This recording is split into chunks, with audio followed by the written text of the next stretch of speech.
আছিলে আমি তেনেকুৱা অক্ষুণ্ণ ৰাখিছোঁ। এইটো আমাৰ আজু ককা জানকীনাথ মুখাৰ্জী 1863 চনত এই পূজাভাগৰ দায়িত্ব লৈছিলে। পূজাভাগ অবিভক্ত দৰং জিলাত প্ৰথম পূজা আৰু এই পৰম্পৰা এতিয়াও আমাৰ চলি আছে। আমাৰ শাক্তিক মতে পূজা হয়। বলি বিধান আগতে আছিলে, কিন্তু আমাৰ ককা 1922 চনত এই বলি বিধানটো তেওঁ মানে দুখ পাইছিলে মৌ বলিটো দিয়াটো।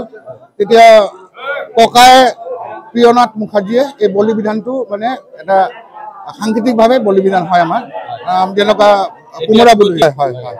আৰু ইয়াত আপোনালোকৰ পূজাৰীও কিন্তু আমাৰ পূজাৰীও তাৎপৰ্যপূৰ্ণ বিষয়। আমাৰ পূজাভাগৰ দায়িত্ব লৈ আছে আমাৰ জামুগুৰি ধলাবিল অঞ্চলৰ শৰ্মা বৰুৱা ফেমিলি। তেখেতসকলে পাঁচপুৰুষীয়াভাৱে এই পূজাভাগ অক্ষুণ্ণ ৰাখিছে। হয় বংশগত সিহঁতৰ পাঁচপুৰুষীয়া হয়। বদন সন্ধিয়া হ'ব। হয় বিসৰ্জন আমি তেনেকুৱাই আমি কান্ধত লৈ যাওঁ। 163 বছৰ বয়স হ'ল এই পূজাভাগৰ। আজু ককা জানকীনাথ মুখাৰ্জীয়ে পূজাভাগ স্থাপন কৰিছিলে আৰু সম্পূৰ্ণ শাক্তিক পৰম্পৰাৰ বাবে আমাৰ পূজাভাগ হয়।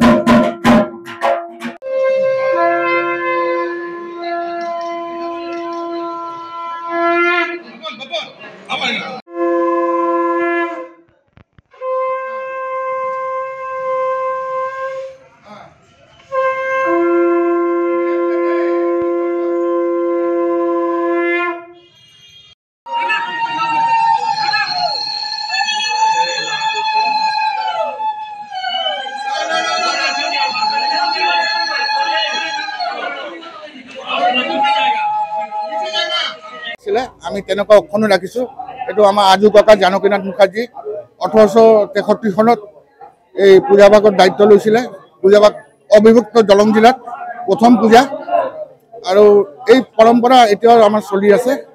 আমাৰ শাক্তিক মতে পূজা হয়। বলি বিধান আগতে আছিলে, কিন্তু আমাৰ ককা 1922 চনত এই বলি বিধানটো তেওঁ মানে দুখ পাইছিলে মৌ বলিটো দিয়াটো।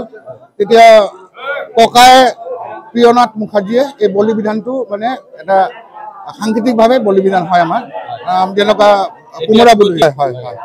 আৰু ইয়াত আপোনালোকৰ পূজাৰীও কিন্তু আমাৰ পূজাৰীও তাৎপৰ্যপূৰ্ণ বিষয়। আমাৰ পূজাভাগৰ দায়িত্ব লৈ আছে আমাৰ জামুগুৰি ধলাবিল অঞ্চলৰ শৰ্মা বৰুৱা ফেমিলি। তেখেতসকলে পাঁচপুৰুষীয়াভাৱে এই পূজাভাগ অক্ষুণ্ণ ৰাখিছে। হয় বংশগত সিহঁতৰ পাঁচপুৰুষীয়া হয়। বদন সন্ধিয়া হ'ব। হয় বিসৰ্জন আমি তেনেকুৱাই আমি কান্ধত লৈ যাওঁ। 163 বছৰ বয়স হ'ল এই পূজাভাগৰ। আজু ককা জানকীনাথ মুখাৰ্জীয়ে পূজাভাগ স্থাপন কৰিছিলে আৰু সম্পূৰ্ণ শাক্তিক পৰম্পৰাৰ বাবে আমাৰ পূজাভাগ হয়। যে কোনো খবৰেৰ জন্য যোগাযোগ কৰুন 7099017330 এবং 7099017110 নম্বৰে।